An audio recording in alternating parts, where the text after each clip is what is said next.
Hi, my name is Katja Alcott. And I'm Calum And welcome to the Debrief. The Debrief. Yeah, the only podcast you should ever listen to because... Otherwise, we'll kill you. We'll come to your house and we'll skin you. Because the knowledge we'll break your knees and we'll skin your face and we'll feed you to the dogs. That's a bit aggressive. I was just gonna say that the knowledge of two college students is way more valuable than any other podcast you could ever listen to. So Yeah, definitely. That was my point. I was actually going to start this by saying that this was going to be a chill episode because I have a coffee cup with some soup in it. And I feel like a presenter. Wow. Actually, interesting point you just made there. Hold on. Good soup. Because I was thinking about this. So, your friend of mine, David Dobrik, he's got a podcast. He does have a podcast. And your friends of mine, Cody Coe and Noel Miller, whose hoodie you're currently wearing, actually. Yeah, I'm wearing their merch. Merch link in bio, my friend. Wait, Callum, we need merch. Can we get merch? We need something. What would our merch be? I don't know. This is such a podcast that's just like a thing that they do, not an actual money making. This is just such a I feel like every amateur podcast has this. Oh, what if we had merch? What if we did merch? I think our merch should have to be something that is. It would have to be something just what is our merch on I would say, a t-shirt. Oh, what is our merch? Just written out on a t-shirt? Or just I have a podcast. Written out No, wait, could it be that? Could it be I have a podcast just written on a t-shirt or a hoodie or something so that everyone walks past and that would actually be... They're like, oh, of course they have a podcast. Yeah, they got a podcast, whatever. Yeah. Because I feel like the vibe of this is... This podcast is sort of fueled by this weird mix of self-hatred and narcissism, where we both think that we're funny and entertaining enough that we can have a podcast because we had a semi-successful student radio show, and now we have a podcast, and it's mixed by that, but there's a sort of self-awareness in it that we know that it's really dumb that every other 20 to 26 year old has a podcast. Just an all-black t-shirt, white lettering, maybe Comic Sans, just to really add to the quality of the t-shirt. Yeah. Or just, maybe papyrus. Just to throw someone off. They'd be is this a scroll or a t-shirt? Because, I think about that every day when I read papyrus font. What's a really podcasty font? Hold on. Podcast font. You're looking it up in Google? Maybe yeah, just a really, I don't know. Or you know those ones that are kind of twirly? Neon signs. Yeah. That kind of font? Yeah, I feel like a lot of podcasts have that. I get that. Do you ever look at a podcast, the pictures, their album covers, and just think that even though they're all different, they all look the same? There's just a look that podcast covers have. They all look... Well, because they're the thing is, music album covers are meant to be, very, artistic and this and that. And then podcasts are, really... They're trying to fit a lot of information in, one album. So, the one album cover. So it's, the name of the podcast, and then, usually, semi-minimalist, I don't even know, what is it, click art or just really basic graphic design. Yeah, word art, just really basic graphic design, and then maybe something kind of quirky as well. Yeah, I mean, look at ours. It's just a black. It's literally just the debrief. That's what the shirt should be as well. Yeah, I like that. Our current aesthetic is just literally. Wait, let me look at the Facebook page. Just the massive D. It's the debrief. Just a massive D. Just a big D on black. But it looks. Oh my god! Big white D. What if we had the album cover on the front of the t-shirt, and then on the back we wrote a massive D just for you and me, and then a winky face. That should be our slogan. A massive D just for you and me. The debrief, a massive D just for you and me. Oh wow, that's kind of romantic and sweet. I love it. Yeah. Really connects us to the audience. So anyway, what I was saying was, so interestingly, that stuff that you're talking about how obviously we as 19, 20-year-olds at college have best takes to take on stuff that's going on. And we have the best advice and the best like what everyone wants to hear is another pair of white middle class early 20s people just talking about random stuff that's happening. Like that's what the world needs right now. Pure wisdom just coming right out of our mouths. Like basically this podcast is what Dear White People is about. But actually, didn't you hear? That's what it was based off of. This podcast. They heard our podcast and they decided to write it. We actually own the rights to some of that show. Yeah, we get royalties from there. Anyway, I was thinking. So The Views, which is David Dobrik's podcast, I think is really like I sometimes listen to it because like it's just kind of I just let it like wash over me. But I think it's really dumb. A lot of what he says is really dumb. Oh, in concept, it's very base. It's just because it's him. That's the thing. Like, because he has such a large platform on YouTube and he does all this crazy stuff, I think the main reason I listen to it is to get the, like, behind-the-scenes look of every bit. Yeah. So, like, the way he cuts, for those of you who don't know, David Dobrik's this YouTuber who cuts videos. He does these, like, crazy sort of pranks and surprises. Crazy pranks. Yeah, you know, he, like, surprises his friends with animals and cars and, like, all this stuff. And it's cut into 4-minute and 20-second segments. Like, and he posts 3 times a week. And so he does a podcast once a week where he talks about, like, all the behind the scenes. And it's crazy because a lot of these bits take, like, hours to produce. And it's maybe 15 seconds of the actual video. But they, on that podcast, though, they have a section where people write in with their problems, and it's all sort of like preteens or like 15, 16-year-olds. Yeah. It's all of his fans. With their dumb problems that aren't actually... And it's all just stuff like, the guy that I'm with, he's 25 and I'm 14, and he says he wants to take it further, but I don't know. And then it's Jason Nash, who's this like 50-year-old guy who actually speaks sense, and he's like, that's weird, don't do this. And then David Dobrik like, no. Wait, so, and he just gives that, like, so, it's weird because I think David Dobrik gives really dumb advice, and I think a lot of the stuff that he says is really dumb, but he's the same age as us, which is depressing. Yeah. But he's the same age, but whereas I listen to TMG, and I think, now that's content, that's really interesting, like, I find them funny, I find what they're doing interesting, the stuff that they have to, like they'll talk about stuff sometimes it's not like funny. It's just sort of their take on stuff. And I listen to it and I'm like, that's really interesting. They have very interesting perspectives. But then I'm thinking, they're like 28. Cody Cole just turned 28 because he did a video about it.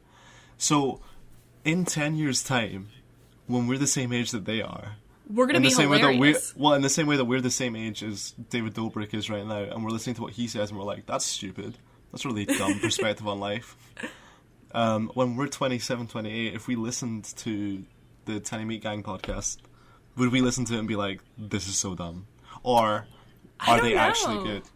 No, okay, so here's the thing. Tiny Meat Gang, it's very niche humor in the sense that a lot of the stuff they talk about, you have to be, like, a part of the content that they're talking. Like, you have to be, so whenever they talk about MMA fighting, I have no idea what's going on.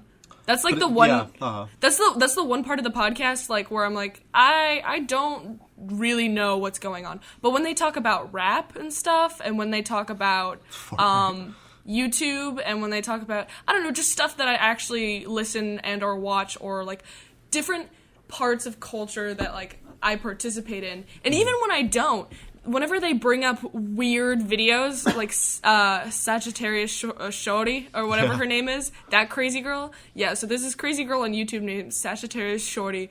Go watch her videos. Oh my god. She just has the wildest sex stories with the craziest, like the most monotone delivery. She'll just be talking about anything. And then she'll be like, and then there was like 10 dicks in my mouth, and then, and you're like, okay, what's going on? But yeah, I don't know. Their content's interesting, even when they're just talking about farts. They literally, the thing with their one is that you have to, if you sort of drop in now, when they're like, 55 episodes in? Yeah. You can still enjoy it, but I feel like you get a lot more out of it. Like, it's kind of rewarding for people who've listened all the way through. Yeah, because they there bring are sort of- back bits. They Yeah. bring back bits from other podcasts that they previously did. Yeah. So anyway, that was just a little a little thought that I had. I want to bring up some interesting stuff. So, for those of you who don't know, which is probably no one, so everyone knows, Calum and I go to the University of St. Andrews in Scotland, and there's these web pages, they're like anonymous posting web pages, like, so St. Andrews Crushes is where you can like post crushes about someone you saw at the Union that night, and like they have a bunch of different Like ones. me. Yeah, but there was a couple posts that I just was dying. I could not stop laughing. They were so ridiculous. I have to pull them up. Okay. So St. Fewdrews is the anonymous posting one where it's like people complaining about things. And so I just thought this is like maybe a week or two ago. And it goes, people always be leaving the library in such a tizzy. Like me, I'm just sitting here reading fucking like Aristotle, and Christy Pops slams all her books in her bag and whirlwinds 3 times before ejecting rocket style in her bibbies and the fuck out of here. Like, Christy, girl, we know you not Anne fucking Hathaway, and we know Miranda fucking Priestley hasn't just paged you for the last Harry Potter book. And like this, St. Andrews anyway, you gotta be is next door. Wait, this is like, the English on this is so whack. And This is really interesting reading. I know what you're talking about. I've read this, and this is such a weird reading of it. And like this, St. Andrews anyway, you gotta be is next door, so calm the fuck down or manage your time better, and don't make such a Real Housewives of Miami drama outta you just leaving the library. Nobody needs you anywhere that badly, girl. I was like, what the hell? Yeah, I feel like that'd be relatable content if I ever went to the library. Yeah, it's basically her just being like, why is everyone in such a fucking rush to leave? But she just, like, she talked about it for a whole paragraph. There's been some good ones recently. There's a really weird one. The one where someone was just like, they downed a bottle of vodka. They had a 70 ml of vodka or peach schnapps or something. And they just drank it on their own. And they, like, took notes, and then they posted it. And it's just this, like, stream of consciousness it's kind of like, did you ever see that Tyler Oakley video where him and the other person's name I can't remember, they did an Edward 40 hands challenge? Yes, Mamrie Hart. Yeah, and it just sort of descends. So they do a thing where every half hour... They have 2 40s, like one in each hand, sellotape to them, and every half hour they check in with 3 questions that are the same, and it just, like, degrades so much. But it was sort of like that. Such a good video. They just posted it all as one, but it starts off as like 9 p.m, then 10:53, 10:49. Just digression. Like, yeah, and it just slowly like turned. I quite enjoyed. It was really long, but I quite enjoyed it.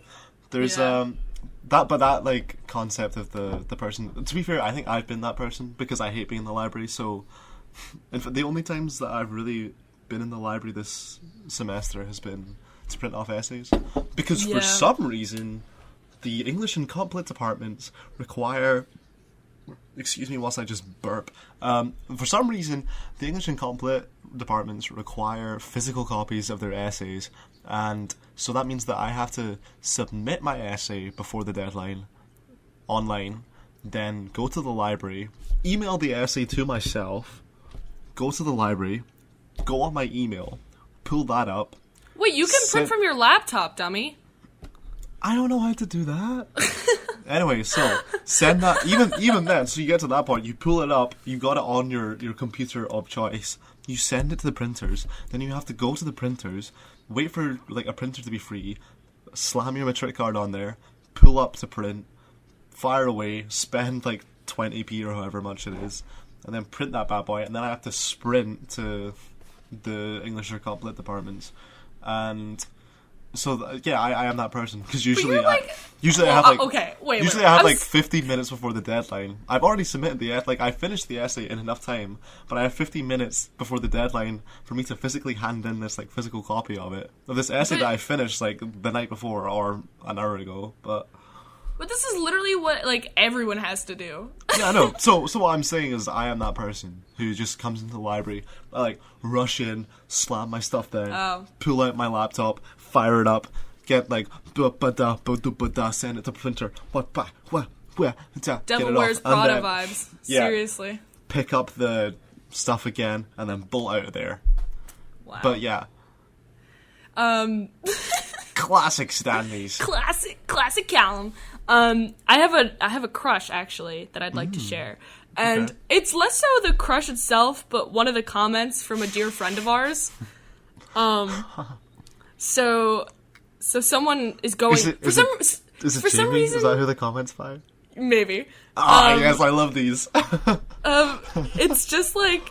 So, like, it's actually more of a feud than a crush, but, Jamie's comment is my favorite. So, the feud is, the crush is, to all the cunts in the welly ball toilet queue, it is not okay to cut the line. You do not have a fast pass entitled to you by the Lord Almighty. You are absolutely evil cunt. You... I'm sorry, this is so ridiculous. You're an absolutely evil cunt who doesn't belong on Earth. I hope you don't live tomorrow. Also, why are you boys cutting so fat? I think she meant to say fast, but she said, why are you boys cutting so fat? Like, genuinely eat less. Oh, no, wait! She is! What? Okay. Oh, like, why are you boys cutting so fat? Oh, damn. She's calling them out. Why are you boys cutting so fat? Like, genuinely eat less. Fuck off. Go away. Never go to welly ball or out in public again. From a girl who is desperate for a pee. Also, she puts this in parentheses. Also, for fuck's sake, stop bashing me with your fucking shoulders. You're an absolute cunt and everyone hates you. You don't deserve to breathe. And then... So intense. Just, like, really aggressive. That's, like something that I would write. Just, like, really, like... overly dramatic and intense. It was like so over dramatic, and it's just okay. My commentary on this is that Brits are too fucking obsessed with a queue, like it's ridiculous. We do. It's not so much the obsession with the queue; it's more just the obsession with queue etiquette. There's a very specific. Yeah. Just. You have to keep it in order. Whereas an American would be like, fuck that shit, I'm out. Like, if they really needed to pee, they'd be like, I don't care about you or your family. Like, I'm gonna cut. But Jamie's comment was my favorite. He goes, I wonder if the girl writing this realized that there was no queue for the men's toilets, hence why every guy was, quotations, cutting. And I was like, way to just, like, destroy her argument in, like, 2 seconds. Oh my god, I love Jamie. He's quite the fiend on these. He is quite the fiend. He will just go in.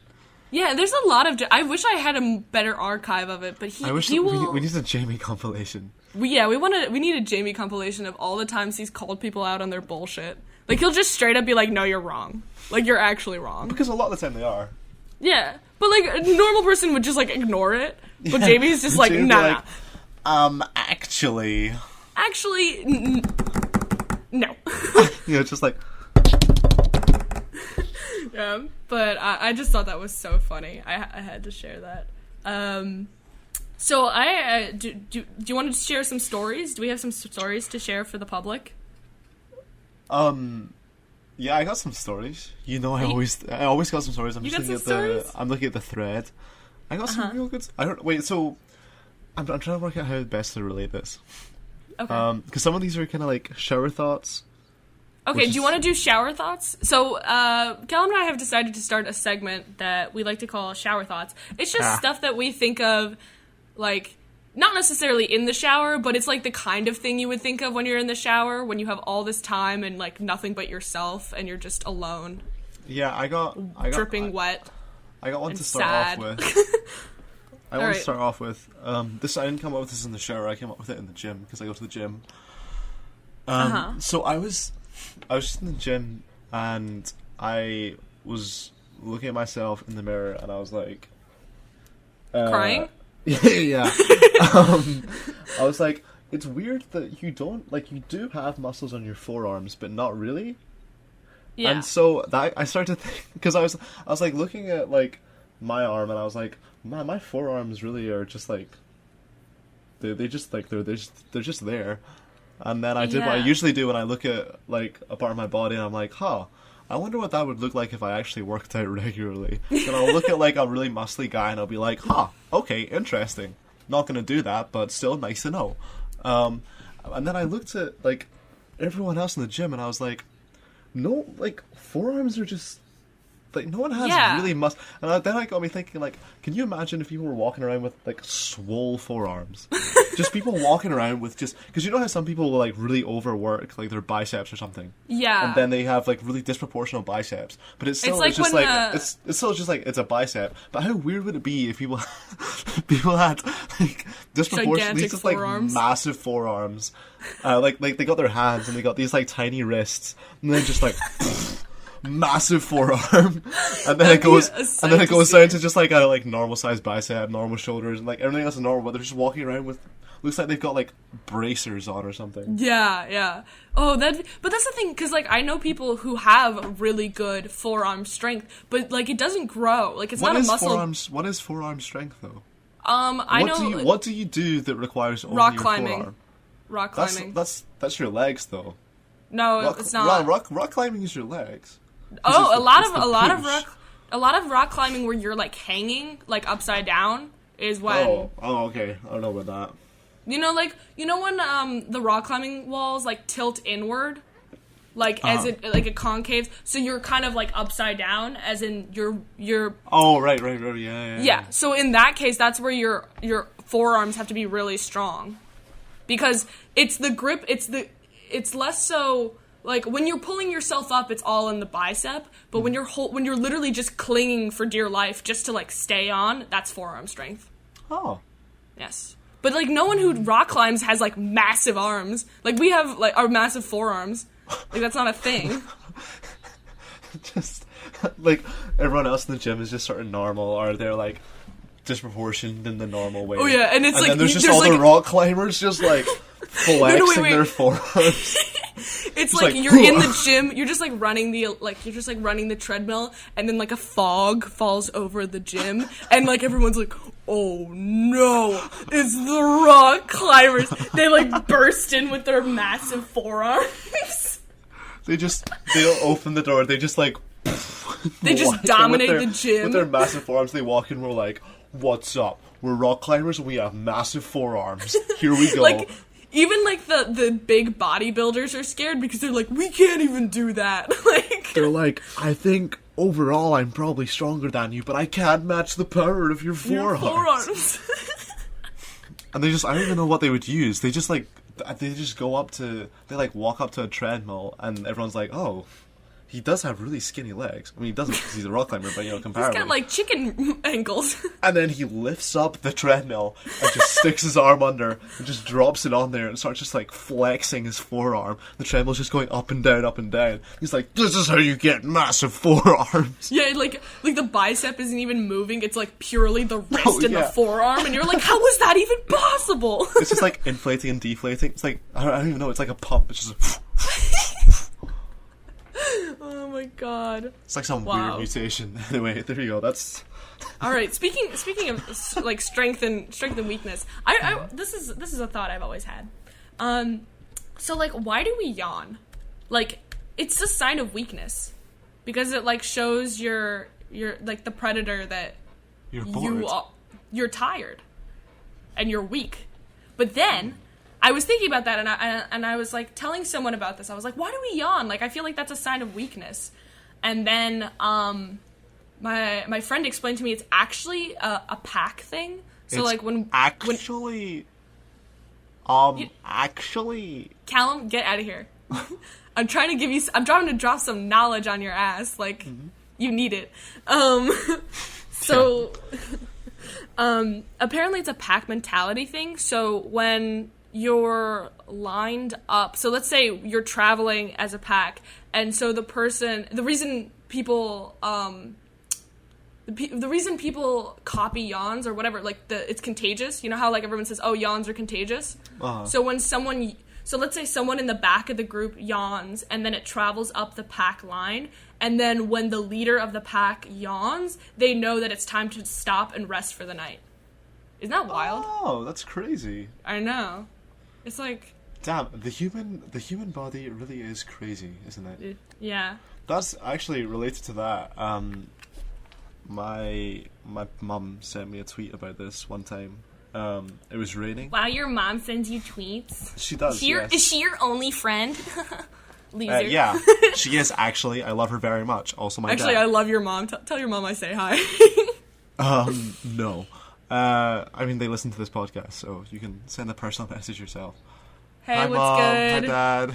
It's your favorite of Calum's friends. Don't lie, you know it's true. It's the daughter you never had. I'm the daughter you actually wanted. Callum's just second choice, always. The daughter that you had, Calum. Anyway, so, you know how when it rains, like the day after, there's a weird smell? Yeah. Like it smells like it's just rained. Apparently that's some like chemical or something that's in the earth. Yeah.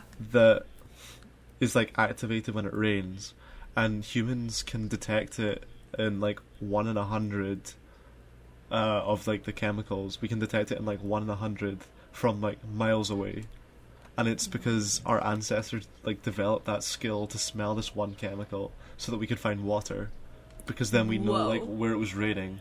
So we would like, you would like wake up and you'd be like, oh, it smells like that thing. That means like it's. I mean, they wouldn't be like, oh, it smells like this chemical. They'd be like, oh, it smells like rain.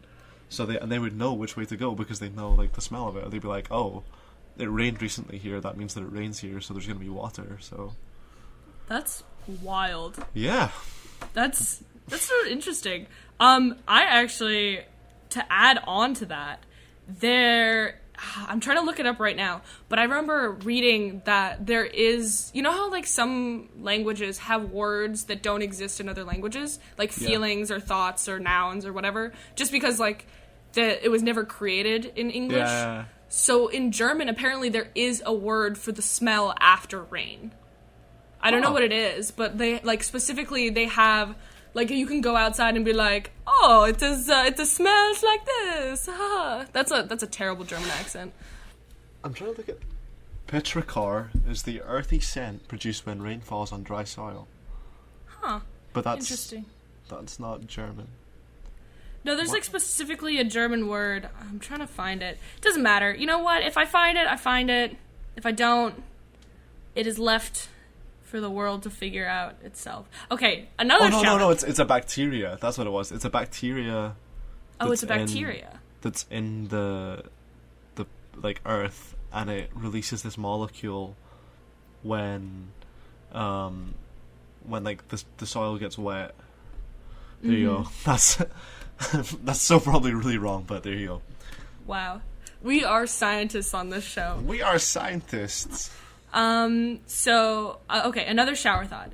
Okay, have you ever thought about how, like, you know what I think is sadder than, like, being on a porn site looking up porn?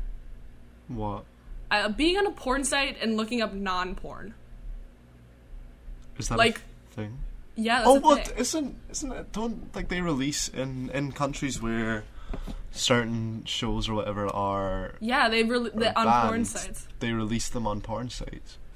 Oh, I don't know about that. I was thinking more like some people just like post content to porn sites and then people will go on porn sites to watch it, which I think is so funny. Like I feel like that's somehow sadder than like just looking up actual porn. But I don't know why. Like why would that be your first port of call?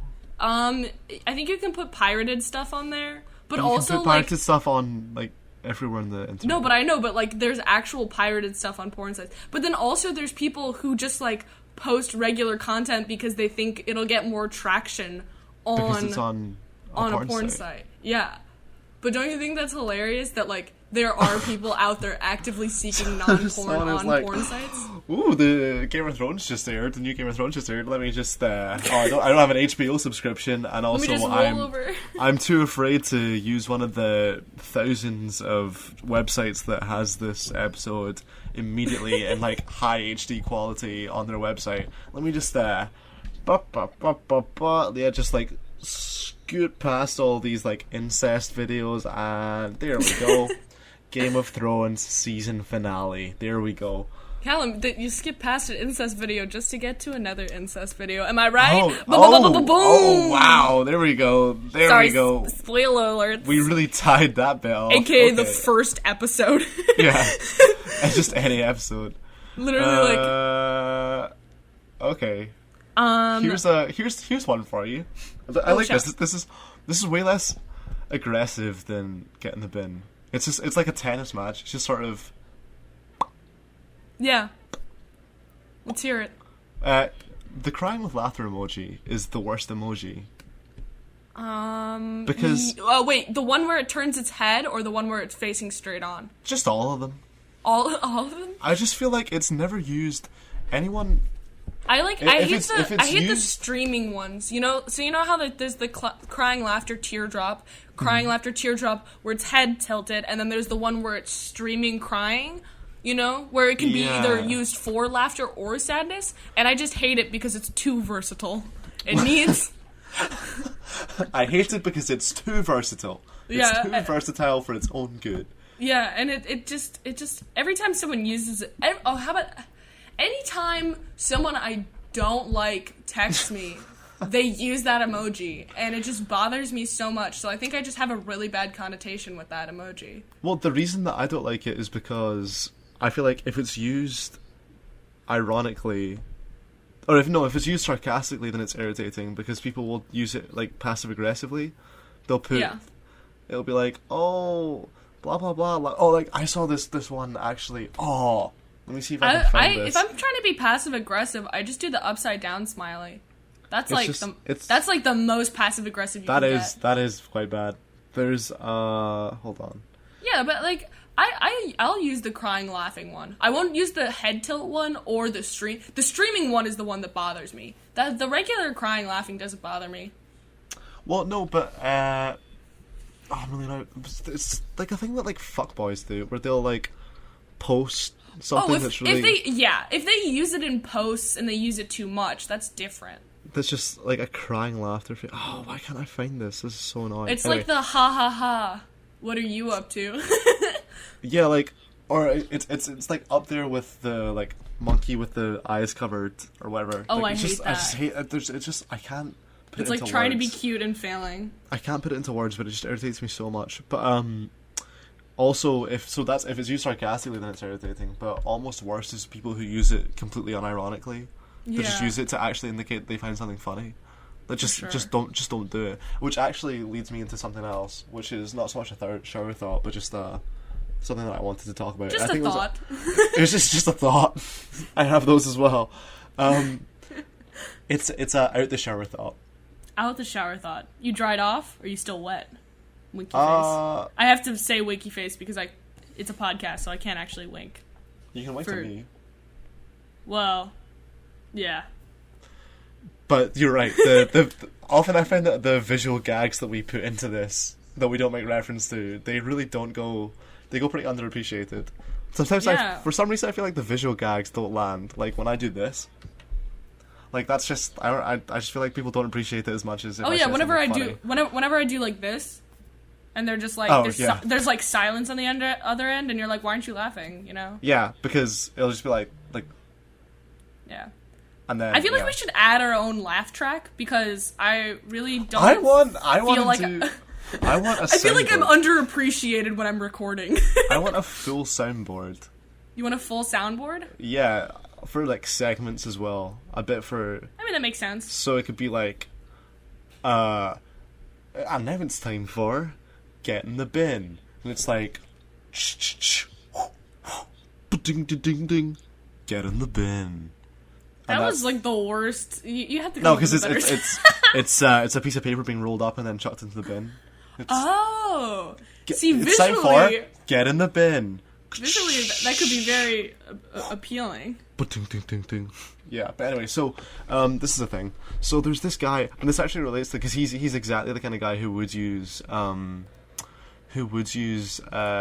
crying laughing face, because he just shares all these like cringy posts that are just like that kind of person. Because I saw a post the other day that was like a tweet that was something about someone being like, fuckboys on Twitter will be like, oh, can't even be homophobic, transphobic, or racist these days without some snowflake telling you that you're not being nice or something. Oh my god, get a life. And I was like, that's so true, but I know people who are literally like that. Hold on, let me just get this up. Hold on, just one second. So he shared, so here's one. So he shared this. This is from a page called... Is this a person you know, or is this This just is a guy who this is a guy who went to my school who always shares these. Yay. So put him on blast. Wait, did you invite him to like our Facebook page? No. You should do that after we post this. Like, hey, we talked about you. He's actually, this is gonna let everyone who title knows him the know, podcast his name. He's actually like Muay Thai European champion now that lives in Thailand and does training. Jesus Christ. So I'll like message him and be like, hey, talked about you on our last podcast, and he might think that it's us being like, yeah, isn't this blah blah blah, but actually it's me being like, stop being a dickhead. So this is from, he shared this post, which is from the Snowflake Bible. Oh god. Just to give you some context, the Snowflake Bible has its profile picture is a meme that looks like it's been made in like meme generator. It's like a real like 2010 meme, which is like top text, bottom text. And a like really low quality JPEG of oh my god, what's this guy called? He was in Venom and Peaky Blinders, and he was Bane. Oh my god. No, hold on, wait. You gotta look him up. I love the Sorry, this is terrible. I love the little typing in the background that like. No, it's Tom something. Tom Hardy. Right, anyway. Okay, yeah. It's Tom Hardy in a cardigan with a hat on, holding a cup of coffee.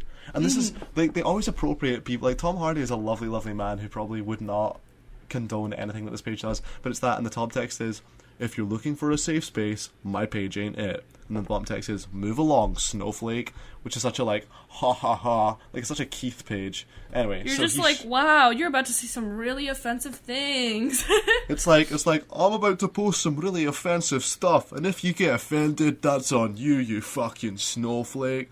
It's like, yeah, it's just an excuse to be racist, essentially. So this is the Snowflake Bible post this, and he shares it. In 5 years, there'll be no such thing as a gender scan. You'll need to wait till it's about 8 before it tells you if it's a boy, girl, or a fucking frying pan. Frying and pan? It's just not even funny. Like, if you're gonna be transphobic I think we've mentioned this before. If you're gonna be offensive, at least make the joke funny. At least make it good. Yeah. I don't think there's anything wrong with offensive humor. I think that it's really important that humor is allowed to be offensive. You get people like Frankie Boyle, or even what's that guy called? I think there's like the one who your parents went to see, the one who you got your tickets parents for.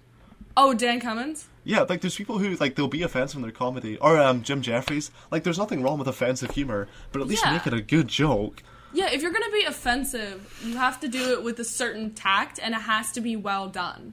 You know what I mean? Like, it has to be a good joke. From start to finish, it has to be, like, crafted well. But, you know, if you're just... Like, I hate those, like... Oh, wow, like, anything's a gender now. Like, I'm actually, I don't know, freaking know. Like, the whole frying pan thing. It's like, actually, I identify as a frying pan. And you're just like, that's not even a funny joke. It's just dumb. That's just, like, objectively unfunny. But these people... so here's another one. So it's a picture of that guy from Halloween. You know, the guy with... what's he called? Yeah. The one who wears, like, a face as a mask. That's really terrible. It's Leatherface, that's what he's called. The one he wears a leather face on his face, and that's his mask. What's he called? Anyway, so... In 1978, he was a psycho who needed to be killed to stop him. In 2018, it's not his fault, he has mental health issues. It's society's fault for not giving him a safe space and offending him by presuming his gender identity. Oh, and don't call him a psycho unless you want to be convicted of a hate crime. And then the comments are literally the most like classic, typical comments that a post like this. This is the type of person. So it's Gary Black comments, so true, crying with laughter face. And And then Carrie Patterson comments, "Wow! Exclamation mark! Exclamation mark! Exclamation mark! Exclamation mark!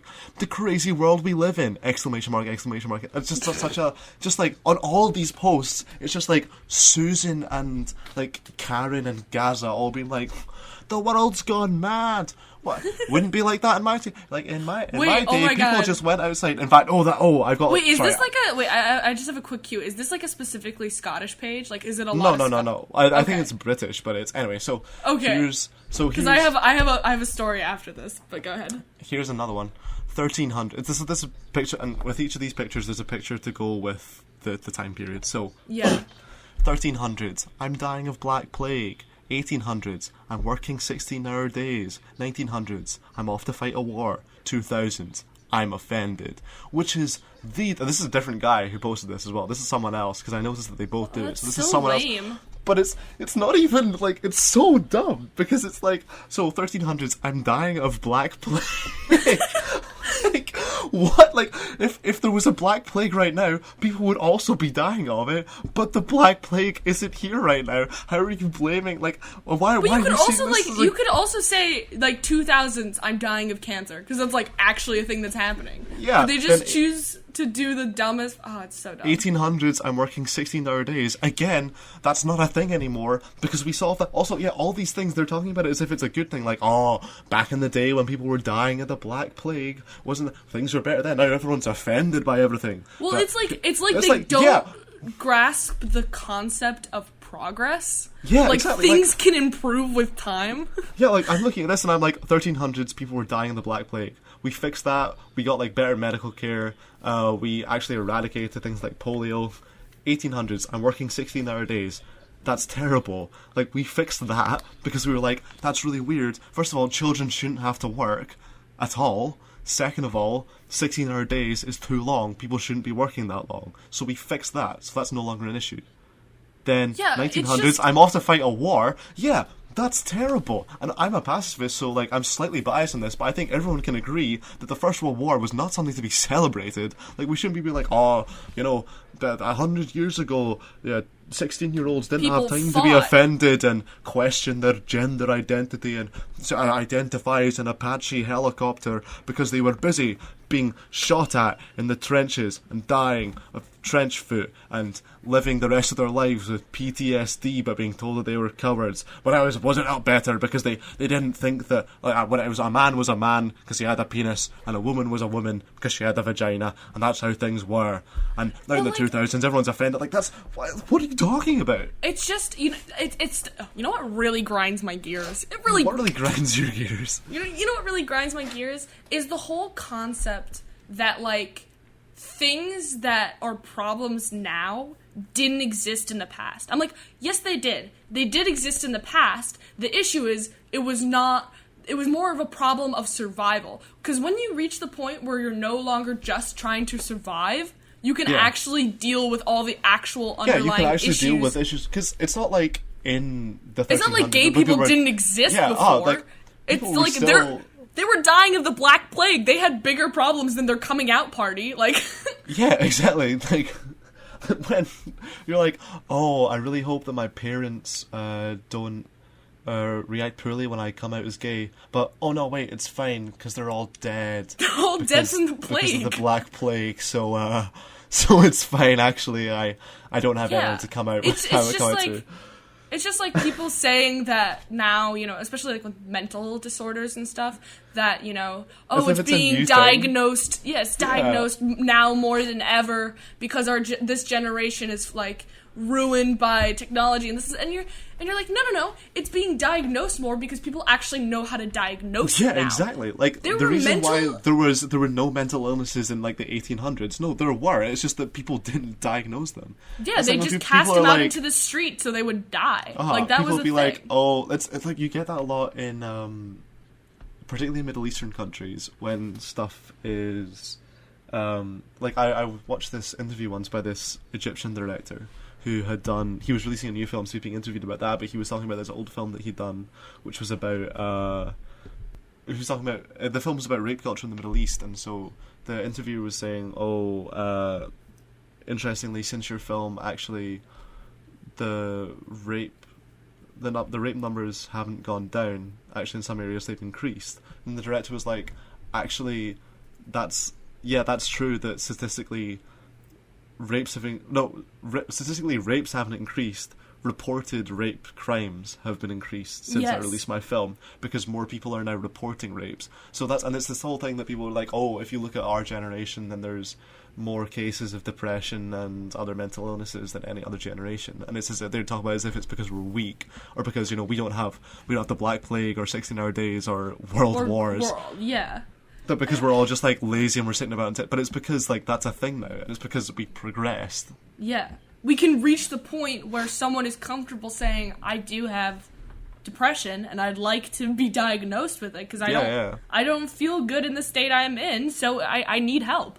And like the thing is, you can't like ask for help if you don't know it exists, or there are no modes of help. Like, it's just kind of like, I don't know, it's so dumb to think that just because we're a more aware culture now is that we're somehow more soft, you know, like we're somehow weaker. And that whole thing that we were talking about like, if you're going to make an offensive joke, at least make it funny. I had a similar thing where this guy on Facebook shared this is going to get political now. They shared a video that was by a Facebook page called like the Israeli Defense Force or something, and it was this video basically like, it opened with these like Palestinians just dressed in like civilian clothes, like dirty civilian clothes, and this guy was like pushing this child forward who had like a Palestinian flag, and he was being pushed towards this like armored military vehicle with like guys in like full riot gear with assault rifles. And the kid is like waving the flag, and the guy behind him is like, oh, what are you going to do? Are you going to shoot him? Shoot him. Or at least that's what I think he was saying, because it was subtitled, and I don't speak Palestinian. So what the Israeli defense, whatever, had captioned this was him being like, shoot him, shoot him, shoot him. Which, even if that is true, still he was just being like, oh, shoot him, like, what are you going to shoot the child? Like, and then the kid like picks up the rocks and throws rocks at these like fully armored soldiers. And then he gets up to the soldier, and the soldier just sort of like shakes his hand or whatever, like clearly like doesn't know what to do. And then it cut to like this stuff came up on the screen, and it was like, do you think that this child wants to be here? Do you think that they chose to? And then it's like, in Palestine today, every day they force children to join Hamas. And I was like, whoa, we have got suddenly this kid is a terrorist organization. I was like, I'm pretty sure, like, obviously they're not as kitted out as the Israeli army or like the US army, but I'm pretty sure Hamas and like IS and Al Qaeda have moved past throwing rocks at people. Jesus Christ. But yeah, and then it was just cutting to like all this footage that like wasn't. It was just, I mean, it might have been actual just like footage. Unrelated footage. Well, it might have been actual footage from the area, but in my like Western eyes, all I could see was it was like just indistinct Middle Eastern people in like destroyed, like rough looking areas, and a lot of kids with like guns and stuff that absolutely could be Palestinian, but also again, like you have to question that of like, are the things that they're subtitling actually what is being said, or are these actually is it just to like provoke a specific emotion? Yeah. But even if that is true, and all this like the captioning was correct, and all this stuff was actually like Palestinians, this whole video was all about like how like Palestinian, and there's this whole bit where it was like instead of being given toys, Palestinian children are taught how to throw rocks and use weapons, and instead of going to playgrounds, they're forced to like play in war zones and stuff. And I was like, blah, blah, blah, blah, blah. And then it, like, closed with, like, World Children's Day, like, Save the Children or whatever. And I was like, that was the dumbest propaganda video in the world. Because, much like if you're going to make an offensive joke, at least make it good. If I hate one thing more than propaganda, it's bad propaganda. And that was the worst propaganda. Poorly done propaganda really grinds my gears. Yeah, so, like, first of all, it was just the most on-the-nose thing in the world. Like, it was just, it wasn't even hiding the fact. It was like, you know, when you watch, like, old... It's not even trying to convince with a level of tact.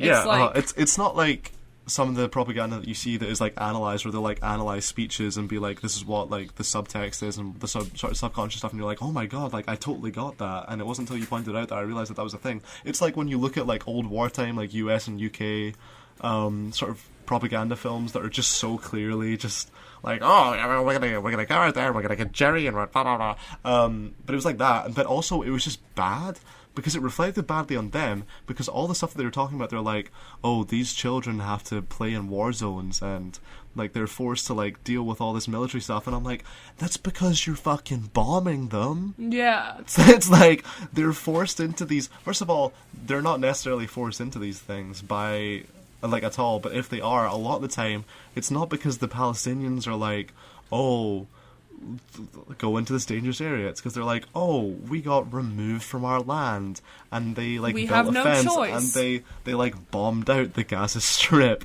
and they're still like firing missiles at us, and so like we have to like fight, and I have nowhere else to send my children because you blew up the school. You're just, like... So yeah, my children are with me whilst I like, and it was just dumb because like the clips that they chosen was all like pictures of like military guys and like full, and always the like military guys were like in full like police body armor, and they had like sniper rifles and assault rifles and stuff, and then it would cut to like a bunch of just like people in clothes with some children, and it'd be like they're forced to join like Hamas and stuff, and I was like, you're literally just showing like you do not come well out of this. You do not come out well from this at all. Like this entire video like could be like just shown again from the other side, and it'd be like, yeah, I mean, we didn't even recut this video. It's literally like, if you look at like, fair enough, like take in all the stuff that they're saying, but yeah, they are forced into these things, they are forced into this stuff, and it's because, like, as you can see, well, there's like, only a certain level of displacement and oppression that like a people can take before they actually turn to violence,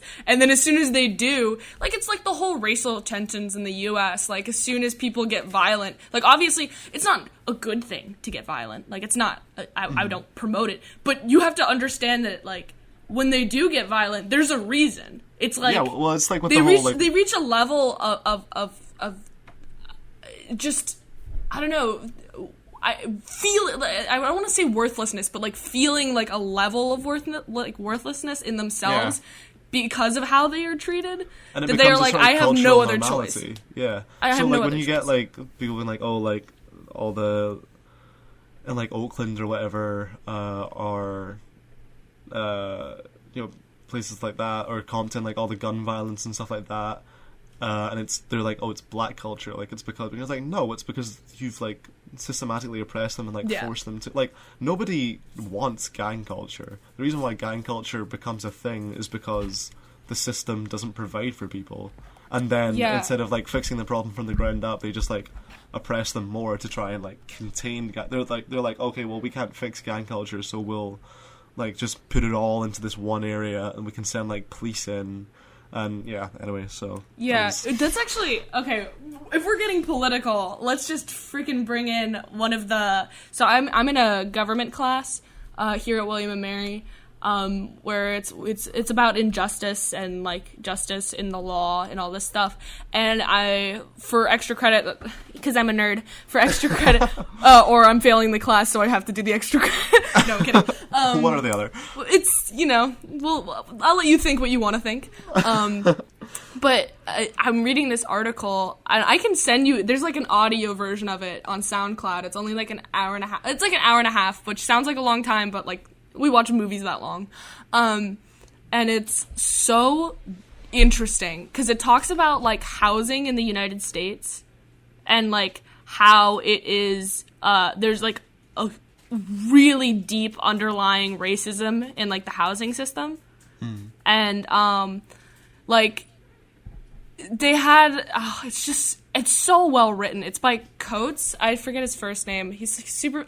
I sound like such an ignorant person because I don't know his first name, but it's by this author named Coates, and he's like talking about Chicago, specifically Black Chicago, and like how the way the neighborhoods get cut apart is they were talking about like incarceration rates, and the way like before civil rights, the housing agencies black people had no rights under the law to protect them from housing agencies from ripping them off. So they would these lenders would buy houses for like $15,000, because like back then that was like what a house cost. It would be like $15,000, and then they would upcharge it to black families, and they would make it like $24,000 or $25,000, like almost like almost twice the price, but like it was crazy. And so they're talking about how these lenders,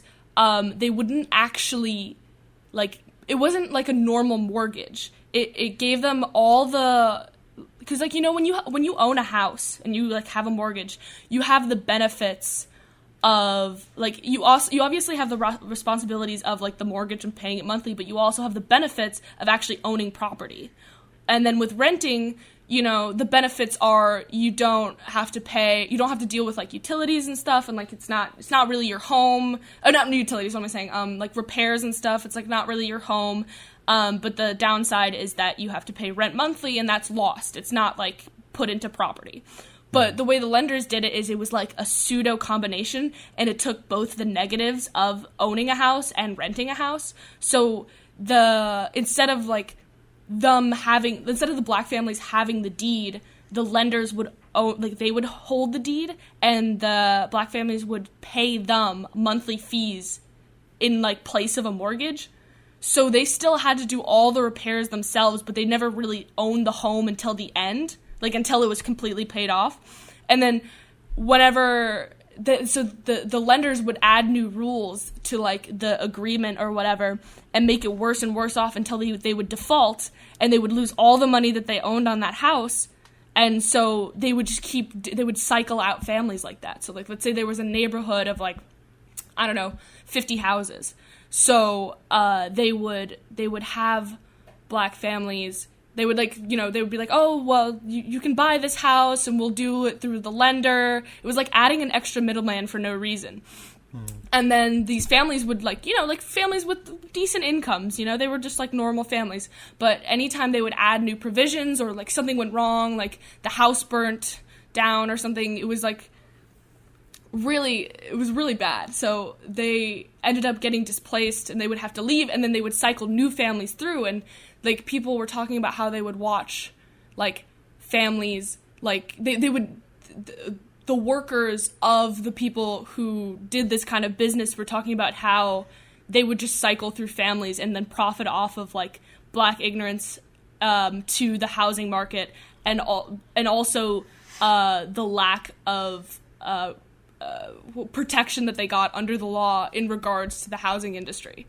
And so that's why there's so many, that's why like segregation in the U.S. is really, really still prevalent, like it still exists, is because it's split often by black and white neighborhoods. Yeah, and even though there's not like explicit signs like black toilet, white toilet, like there used to be, it's still there, but it's just a cultural thing. And it's crazy because people still don't want black families in their neighborhoods because it drops the value of their property.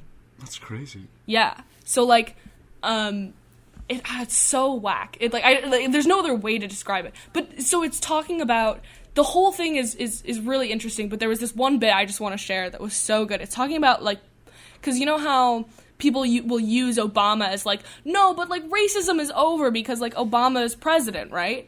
Yeah. And you're like, no, it still exists. And in the article, it says, in the contest of upward mobility, Barack and Michelle Obama have won. But they've won by being twice as good and enduring twice as much. Malia and Sasha Obama enjoy privileges beyond the average white child's dream, but that comparison is incomplete. The more telling question is how they compare with Jenna and Barbara Bush, the products of many generations of privilege, not just one, because the Bushes are freaking rich. Yeah. Rich white people. And it's a dynasty as well. Yeah, and whatever the Obama children achieve, it will be the evidence of their family's singular perseverance, not of broad equality. Also, I feel like anything that they achieve will always be seen as, oh, but it's because they're the Obamas, like they're the Obamas' daughters. Yeah, whereas and other children of presidents, I think, quite often are, or maybe it's just because now we're sort of focusing more on that sort of stuff, and before there wasn't as much of a focus on the sort of president's wider family. But I mean, they're always going to be compared more to, well, they didn't achieve it just because of their own merit. They did it because their dad was the president for. Yeah, but it's also like long. It's one of those things that I feel like if Malia and Sasha were to go into politics per se, I feel like the whole idea that, oh, like, even when Malia got into Harvard, everyone was like, oh, that's just because her dad's Obama. Yeah, and you're like, yeah. I mean, don't, detract from her capabilities as a person. Like, she's, yeah. And I feel like that's way less common with, like, white political dynasties. So, like, the Kennedys. So, like, the Kennedys are, like, rich white. I mean, they're Democrats, so I feel like I can say this because, I mean, that'll put perspective, like, as to, you know, it's not just about political party. It's, the Kennedys were a political dynasty. And they were celebrated as well. They were celebrated, too. People loved the fact that it was this, like, political family, and people weren't, like, people enjoyed it rather than criticizing it. Yeah, so, like, every new politician that came out of that family was sort of revered in a way by, if not all, then most. Because they were perceived as, like, smart and capable. And, like, at that time, a lot of people liked it when someone in political power was rich, because there was sort of an idea that because they're so rich already, they won't steal. You know what I mean? Mm-hmm. Like, this sort of, like... But, like... As if, like, they're already at the top, so they don't have the ambition, or they don't have that, like, weird, unchecked ambition to go, like... I don't know. And then, you know, even with the Bushes, you know, I feel like, I mean, George W. Bush, he was, I think, even more liked than his father.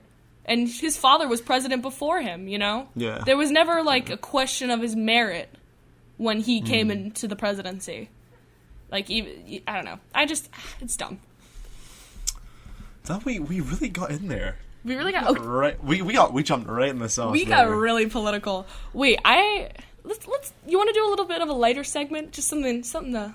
Should we run it off with a lighter... Little, yeah. Leave the listeners with a nice taste in their mouth. Let's talk about, we talk about injustice, but let's talk about Thanksgiving. You know, right before we took all the land from the Native Americans. Woo! That one little moment in time where time stood still and we broke bread right before we killed them all. But anyways, it's like, I always think that's sort of like the Christmas 1914 story of how the Brits and the Germans, like, came and played football with each other and, like, exchanged gifts, and it's just like, oh, that's nice. And then they spent 3 years ruthlessly killing each other in the worst conditions ever, like, imagined. Like, worst war conditions in possibly history. But yeah, no, I have some fun Thanksgiving stories I'd like to share. Just a little fun something for the whole group. So my best friend from home, Hannah, she spent Thanksgiving with her boyfriend, so her parents came and spent Thanksgiving with us. And I always love it when her parents come over, because Lisa, her mom, went to college with my dad. So I always get the best college sneak peeks of like, my dad when she comes over. She'll be like... Yeah. So I was asking about all the frats, and I was curious because I wanted to compare them to the frats of William and Mary. And she's going down frat row, and she's like, oh, this frat was this way, this frat was this way, like... I don't remember all of them, but when she got to my dad's frat, it was so funny. She was like, yeah, Fiji, you know, they were all good guys, really funny, but, you know, they did a lot of drugs, and they were kind of space cadets. I was like, okay, great to know. Wait, tell the sad story. Tell a sad story? No, the sand story. Oh, the sand story, yeah. So she was like, yeah, they always had, like, really fun parties. And I was like, oh, really? And she goes, yeah. One time they hosted a Hawaiian-themed party, and they brought sand into the basement. So they filled the basement with sand so that it was like a beach. And she was reminiscing on how one time at a party she walked down into the basement and she just saw one of the frat brothers stirring jungle juice in a garbage can. Just like a giant garbage can filled with jungle juice. And she was like, well, this is to That's be how the sailors do it. No, but Lisa's so funny. She was telling us, my mom and her, when me and Hannah were really young, they went and did this pottery class with some of the women from who were also moms at the nursery school that Hannah and I went to. And these women, I'm not gonna name names, but they they were something else. They really, even now, like knowing them, I'm just like, they're a piece of work. They were like kind of house mom, like housewife kind of vibe, but not all of them. But they were just, you know what the best word to describe them as is? They were PTA moms. They were like kind of moms. Oh, okay. Yeah. They weren't actually, that was the thing, they weren't even actually on the PTA, but like every description of what you imagine a PTA mom, like they were those kinds of moms. And so my mom and Lisa go to this pottery like making class or whatever, just for the fun of it. And Lisa was saying, she thinks it's so funny. She was like, yeah, you know, I was painting the pottery and I was like mixing the colors, and one of the moms tattled on me. She goes, "Is it okay that she's mixing colors?" Like, you're adults. Who cares? What? She's like, "Is it okay to mix colors? She's mixing colors, you know." And Lisa's like, keep your fucking mind. Like, she didn't know how to respond to that. She was just like, that's an interesting direction for the conversation to go after our previous conversation about the housing situation in the US. Is she allowed to mix colors? Can you mix the colors now? Is that a thing that we can do now? Yeah, is that like allowed in 2004, whatever the fuck that was, when I was in nursery school? I thought you were trying to remember what year it was now. Oh no! I saw you like look around, like you're like in whatever 2018, 19. Let me just glance over my calendar. Let me just check my calendar. Profusely sweating. Like 2000 and 2018. That was like the first story, but the real story, the meat of the story that I find really funny is one of the moms, who was actually the mother of one of the girls in my grade, who I hate. Nice.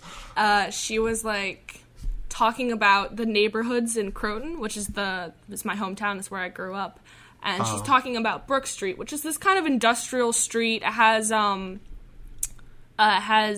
these so it has like an apartment complex, and then a couple single family homes, and then like 2 auto body shops, and it's like a little industrial. It's like not a lot of residents, and then the people who live in the apartment complex are a little sketch. Like we've had some heroin overdoses, which is not great. But like overall, like the people who live on that, there's nothing, like everyone. Some of them are lower income, some of them aren't. Like it's just that's what the street is. Yeah. And it's like, so this woman goes, she's like, yeah, I could never go to Brook Street. It's the ghetto of Croton. And my mom turns to her and goes, "Oh, I live on Brook Street." And she was like, "Oh, well, like where on Brook Street?" And I was like, "Well," and my mom goes, "Oh, we live on Terrace. It's the street right above Brook Street." And she goes, "Oh, that's different. Like, as if, like, one street over makes a real difference. It's completely different. It's a completely different thing. Like, she was trying to backtrack on the fact that she called my mom ghetto. But also, that's not even, like, that's... The fact that she immediately felt guilty, and then as soon as your mom's like, "No, well, I live on Terrace," which is, like, one up, she hasn't even learned her lesson to be like, "Oh, no, yeah, okay, I was being a dick." She's be like, "Oh, no, that's different. Yeah. I can get down with Terrace, but no, definitely back to Brook Street. It's the ghetto of Croton. I stand by what I said now that I know that everyone in the room doesn't live there." So dumb, and it's not the ghetto of Croton. I walked home that way every single day. Like doesn't one of your friends live there? Yeah, like some of my I have friends who live on that street, and like no, like it's. The fact that anyone thinks Croton has a ghetto is beyond me. I was about to say, like, Croton is the dinkiest little... The two biggest crimes that we've had in, like, the past, 10 years, is we have this ice cream shop called the Blue Pig, and there's a ceramic blue pig, and every now and again, it gets stolen. Like, that's crazy. Like a... Yeah. And you know where it goes? Oh, also, wait, funnily enough, whenever the Catholic Church sets up the baby manger, sometimes baby Jesus gets stolen. Just like he was stolen for our sins. You know nothing about Catholicism, do you? I don't know. Never been in a church. And then I guess the second biggest crime would be, one time we had this, like, meth house, and then it got busted. But it's whatever. But that's fine. That's fine. That's fine. And you know what? You know who was buying the meth? The rich people. The rich people were probably buying the meth, let's be honest. PTA were sitting there with just crocheting stuff, high as fuck. Just like, ah. They're like, Sandra, my scarf is turning into a snake. Should we introduce carrots to the meal plan? Okay, well, speaking of introducing carrots to the meal plan, that's the episode for this week. And wait until next week when we actually introduce carrots to the meal plan, and all Calum and I will do is eat carrots for some ASMR the entire episode. Just like... Next week, we're hopping on board the ASMR view train right to an Audible sponsorship. That's where we're going with this podcast. One day, we're gonna get sponsored. Keep a lookout for our I Have a Podcast merch. That'll be coming out soon enough. Don't you worry. We'll get some concepts drawn up, and it's gonna be great. For sure. Yeah, tune in next week. I realize I always say see you next week, and then this as if like this is a regular thing that has a strict schedule, but. Yeah. Again, I'd like to bring up my problems with the debrief scheduling team. Yeah, to be fair, I was quite ill. If I've sounded sort of blocked up this week more than normal, then it's because I am. But this is a vast improvement. Trust me. Yeah. Also, Thanksgiving was this weekend, so I wanted to record on Sunday, but Calum was busy. He's eating dinner. Busy having my dinner. Yeah, like he was trying to like stay alive. It's so gross. And then you wanted to record in the airport as well, and I was like, that's just gonna be the worst thing in the world. Yeah, I rethought that. I was like, we good. Well, because I had to wait for my shuttle, and my flight arrived at 7:30, and my shuttle was at 11, and I was like, oh. So I just chilled out in my Applebee's, got me a chicken sandwich, made nice with the waiter. We had a good time. She brought me lemonade. I felt real connected. Well, there you have it. Another Guys, insightful episode of the Debrief. Advice for the week. Go out to your local Applebee's, order yourself a chicken sandwich, and become friends with the waiter. Just put that positivity out there. That's our weekly debrief challenge. All right, see ya. Bye.